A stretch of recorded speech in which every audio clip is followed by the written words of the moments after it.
আর আজ তুলে ধরার চেষ্টা করছি। স্বামী প্রেমানন্দের এক চিঠি থেকে জানা যায়, কিছুদিন হতে বৈরাগ্যর ভাব তার মধ্যে খুব প্রবল দেখতাম। জিজ্ঞেস করতেন, হ্যাঁ রে ঠাকুর কোন দুটি গান শেষে শুনতে ভালোবাসতেন? বলে নিজেই ভুবন ভুলাইলি মা ভবমোহিনী ও কবে সমাধি হব শ্যামাচরণে এই গানগুলি গাইতেন। শেষের দিনেও বেদ সংক্রান্ত পুস্তক আনাবার জন্য পুনা এবং বোম্বাই নগরে 3খানি চিঠি লেখা হয়।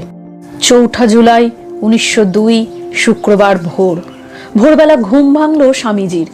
তাকালেন ক্যালেন্ডারের দিকে। আজই তো সেই দিন, আমেরিকার স্বাধীনতা দিবস। আর হয়তো তিনি বুঝেছিলেন তার দেহত্যাগের দিন। মা ভুবনেশ্বরী দেবীর মুখটি মনে পড়ল তার। ধ্যান করলেন সেই দয়াময় প্রসন্ন মুখটি। বুকের মধ্যে অনুভব করলেন নিবিড় বেদনা। তারপরেই সেই বিচ্ছেদ বেদনা সব ছায়া